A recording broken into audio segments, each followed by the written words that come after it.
대전 유성을 황정아 의원입니다. 이진숙 방통위원장님께 질의 드리겠습니다. 예, 이진숙 방통위원장님, 국무위원은 아니시지만 국무회의 참석하고 계시죠? 예, 네. 이재명 대통령께서는 한상혁 방통위원장이 전 정부 사람이라고 국무회의조차 배석하지 못하게 했었던 그 윤석열과는 전혀 다른 것 같습니다. 그렇지 않습니까? 어느 대통령이 더 잘한 것 같습니까? 제가 평가할 문제는 아니라고 생각합니다. 자기 마음에 안 들면 국무회의 배석조차 안 시켰던 윤석열입니까? 아니면 이재명 대통령입니까? 답변해 보시죠.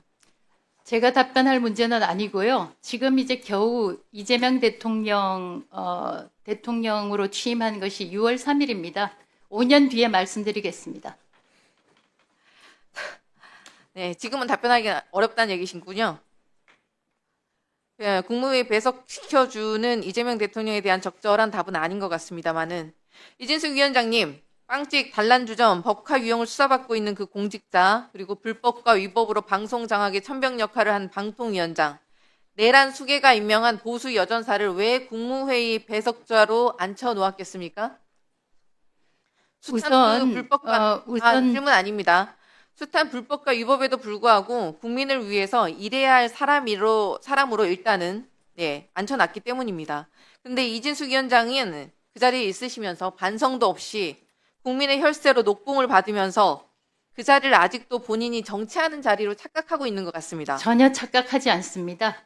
질문 아닙니다. 이진숙 위원장은 대통령과 방통위원장의 임기를 맞춰주기를 기대한다 라고 국무회의에서 발언한 바 있습니까?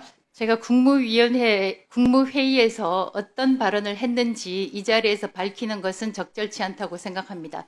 다만 이 자리에서 저의 의견을 물어보신다면 정권이 바뀔 때마다 한상혁 위원장 때도 그런 일이 있었지만 어떻든 지금도 사실상 이진숙 축출법을 만들고 있기 때문에 굉장히 소모적이라고 생각합니다. 그래서 그런 차원에서는 대통령 임기와 공공기관장 임기, 방송통신위원회 위원장 임기를 맞춰주면 이런 불상사가 없을 것이라고 생각합니다. 말도 안 되는 궤변을 늘어놓고 계시는데 왜 임기를 맞춰줍니까? 불법이고 범법이고 위법을 했으면 사퇴를 하셔야죠.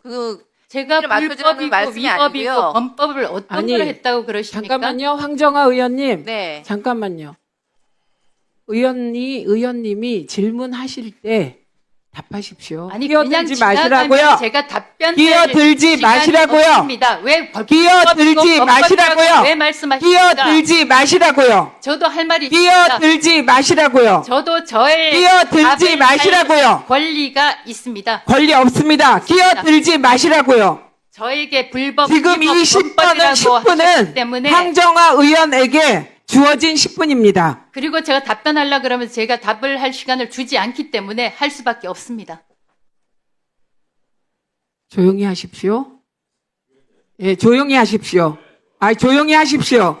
지금 질문을 하고 계시는데 끼어들지 말라고 얘기했습니다. 저 다른 얘기한 거 없습니다. 끼어들지 마십시오.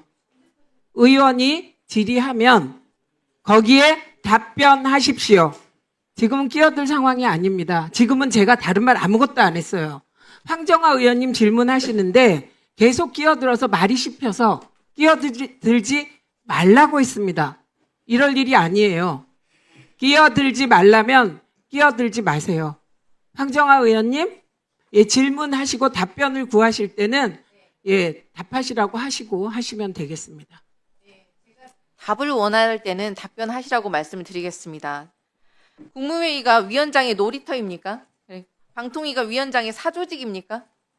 정치적인 언사만 내뱉으면 이게 다 되는 게 아닙니다. 방송개혁안을 만들어 오기는커녕 자기 멋대로 방통위를 굴릴 수 있도록 독임제처럼 운영할 수 있게 해달라는 게 말이나 되는 소리입니까? 사실이 아닙니다. 끼어들지 마시고요. 질문 사실이 아닙니다. 아닙니다. 아니면 방통위가 대통령과 한 몸이어야 된다는 말입니까? 어떻게 임기를 똑같이 맞춰달라는 궤변을 늘어놓습니까? 엄격한 공정성과 중립성이 요구되는 방통위를 윤석열 수족처럼 운영해왔다는 자백 아닙니까? 이번에는 어떤 멋쟁이 바보를 앉혀서 방송을 장악하고 언론을 탄압하려고 하는 겁니까? 불법과 위법을 자행하고 있는 보수 여전사가 어디서 방통위의 개혁안을 운운하고 있는 겁니까? 뉴스타파 인용 JTBC 과징금도 취소 판결이 나왔습니다. 윤석열 방통위, 이진숙 위원장, 그리고 류일임 위원장, 이 셋 방송 장악 언론 탄압 트리오들의 그 13점 전패였습니다. 윤석열의 내란 이후에 국회의 탄핵 소추안 가결 직후에도 보도농단 핵심을 KBS에 감사에 앉혔다가 최근 집행 정지 판결 받으셨지 않습니까? 이진숙 위원장, 개혁의 주체가 아니라 개혁을 당해야 될 당사자입니다. 부끄러운 줄 아십시오. 선거가 무슨 정치적 부럽지 쇼입니까? 않습니다. 향후에 제가 질문하겠습니다. 선출직 출마하실 겁니까? 이 자리에서 답변할 답변하십시오. 문제가 아닙니다. 방통위가 독립성과 중립성을 훼손하는 중대 사안 중 하나입니다. 방통위원장이 향후 선거에 출마하실 용으로 정치적인 백그라운드 사용하시려고 하는 겁니까? 현안과 관련한 질문을 해주시면 대단히 감사하겠습니다. 선거 나가실 궁리하고 계신다면 더 이상 방통위 망가뜨리지 말고 그냥 당장 방통위원장직을 내려놓으십시오. 그게 아니라면 국민 앞에 선거 생각 추호도 없다. 지금 공개적으로 약속해야 하는 게 당연한 거 아닙니까? 게다가 빵집, 단란주점 등에서 법카를 이용한 사람이 정부 조직의 장이라니 참 일반 시민들 눈높이에 봐서도 국민들 눈높이에서 봐서도 부끄럽고 낯뜨겁습니다. 마땅히 일반적으로 그러지 않겠습니까? 법인카드 유용은 벌써 3번째 압수수색 아닙니까? 출석하셨습니까? 답변하십시오. 수사와 관련된 것이라 답변하지 않겠습니다. 답변을 할 수 있는 건 안 하고 답변을 안 해야 될 것은 답변을 하고 도대체 언제 출석하실 작정입니까? 그렇게 당당하시면 자진 출두하셔야 되는 거 아닙니까? 여태까지 그렇게 당당하셨는데 기소되면 아마 바로 자진 사퇴하시겠죠? 대답 주세요. 수사 중인 사안이라 답변하기 어렵습니다. 질문을 골라서 답을 하시네요. 아니면 윤석열처럼 버꾸라지 전략으로 시간만 찰필 끌 생각입니까? 아직도 자신의 불법과 비위를 가리기 위해서 그렇게 온갖 배변과 망언만 내뱉고 있습니다. 그러니까 위원장 같은 보수 여전사는 직을 맡아서는 안 된다는 얘기를 하는 겁니다. 일반인 눈높이에 전혀 맞지 않거든요. 한상혁 방통위원장, 박문진 어떤 압박에도 그들은 자리를 지키고 좌파 진영의 미션을 수행할 것이다. 우파 진영 사람들과는 확연히 다른 모습이다. 좌파들과의 싸움에서 승리하려면 이런 우파들이 필요하다. 기억하시죠? 이게 무슨 말인지. 이진숙 위원장 손가락 운동하셨던 겁니다. 2013년 2월 8일에 본인께서 직접 페이스북에 올린 글이에요. 기억하시죠? 예, 기억합니다. 제가 방송통신위원장이 되기 이진숙 전입니다. 위원장 직을 유지하는 단 그 한 가지 이유는 딱 하나뿐이에요. 보수 여전사를 자처하겠다는 그 단 하나의 목표 외에는 보이지 않습니다. 그 어떤 철학도 어떤 의미도 찾아볼 수가 없습니다. 국민께서는 불법과 위법을 자행하는 보수 여전사를 키워주려고 혈세로 녹봉을 주고 계신 게 아닙니다. 검찰, 경찰을 수직으로 만들어서 방탄산성을 세워주던 그 내란숙의 윤석열의 정권은 끝났습니다.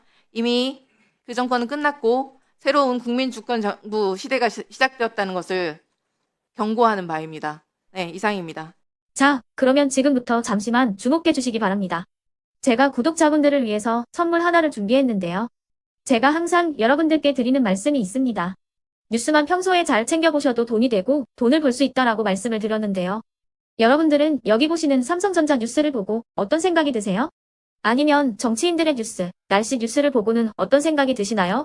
그냥 뉴스만 보고 끝내는지 아니면 이 뉴스를 어떻게 이용할 수 있는지 이 부분을 고민하고 계시는지를 되물어보고 싶습니다. 그 이유가 뭐냐 하면 제가 지난번에 여러분들께 뭐라고 말씀을 드렸었죠? 지금은 반도체 섹터를 눈여겨보셔야 한다고 말씀드렸습니다. 그리고 나서 이런 썸네일들 뉴스를 통해서 많이 보셨을 겁니다. 반도체 내용이 이슈가 됐을 때 부자들은 어떻게 생각한다? 반도체 관련주들은 뭐가 있는지, 어떤 종목이 가장 좋은지, 어디에 투자해야 돈이 몰리는지 자연스럽게 생각한다고 제가 말씀을 드렸죠. 그 이유가 뭐냐 하면 부자들이 봤을 때는 이슈가 곧 돈으로 이어지고 그 이슈가 나에게 돈을 벌어준다는 경험적 확신이 있기 때문에 부자들은 항상 이런 사회적 이슈를 관심있게 챙겨본다고 제가 말씀을 드렸습니다. 이번에도 마찬가지인데요. 제가 지난번에 시청자분들과 함께하는 주식으로 수익 내기 이벤트를 진행했었죠. 당연히 100% 무료로 진행을 했었고요. 여기 보시면 아시겠지만 제가 지난번에도 구독이라고 보내주신 모든 시청자분들께 반도체 관련주 중에 가장 크게 급등할 딱 한 종목, 많은 종목도 아니라 한미반도체 한 종목을 여러분들께 추천드렸어요. 그러면서 여기 나와 있는 대로 정확히 얼마에 매수해야 하는지, 그리고 수익률이 어느 정도 나왔을 때 팔아야 하는지를, 이런 부분들까지 여러분들에게 정확히 알려드렸었는데 지금 실제로 어떻게 되었다? 오른쪽을 보시면 아시겠지만 제가 지난번 문자 발송으로 이 한미 반도체를 소개해드리고 나서 실제로 이렇게 5배 이상 어마무시한 상승이 나왔습니다.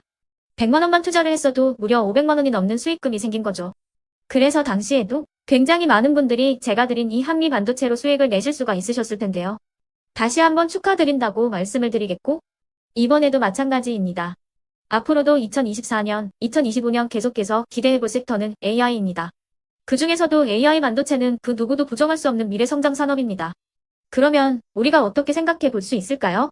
AI 반도체 종목 중에 앞으로 크게 대장 역할을 하면서 10배 이상 급등할 수 있는 템베고 종목을 지금부터 열심히 추적해야 한다는 겁니다. 큰 돈을 투자하지 않더라도 월급의 일부분 아주 소액이라도 이 종목을 모아가야 수백 %의 수익률을 손에 쥘 수 있는 것이죠. 지금 여러분이 보고 계시는 이 유튜브 또한 AI 반도체와 아주 밀접한 연관이 있고, 반도체야말로 대한민국의 핵심 산업으로 앞으로 더더욱 시장은 성장할 수밖에 없습니다. 그렇기 때문에 제가 이번에도 뭘 보내드리고 있냐면, 지난번과 똑같이 구독이라는 문자를 보내주시면 제가 AI 반도체 관련주 중에 앞으로 대장주 역할을 하면서 주가가 가장 크게 급등할 한 종목을 여러분들께 문자 발송으로 종목명과 사고 파는 시점을 모두 알려드릴 건데요. 그 문자를 받고 여러분들이 주식으로 돈 버는 연습을 한번 해보셨으면 좋겠고요. 혹시라도 나는 주식을 하지 않는다 하시는 분들은 주변에 주식하시는 지인분들에게 말씀을 해주셔도 되고요. 아니면 연세가 있으셔서 투자가 어렵다 하시는 분들은 이 종목을 자녀분들에게 한번 사봐라, 이걸로 한번 수익을 내봐라, 이렇게 조언을 해주실 수도 있는 거겠죠.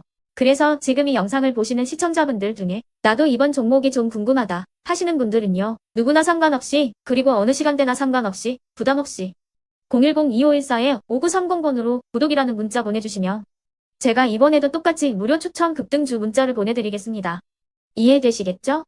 제 번호 010-2514-5930번으로 구독이라는 문자 보내주시면 여러분들이 직접 이슈를 통해서 돈 버는 연습을 해보실 수가 있는 거고, 제가 돈을 받는 것도 아니고 투자를 대신해 드리는 것도 아니기 때문에 부담 없이 신청해 주시면 되는 겁니다.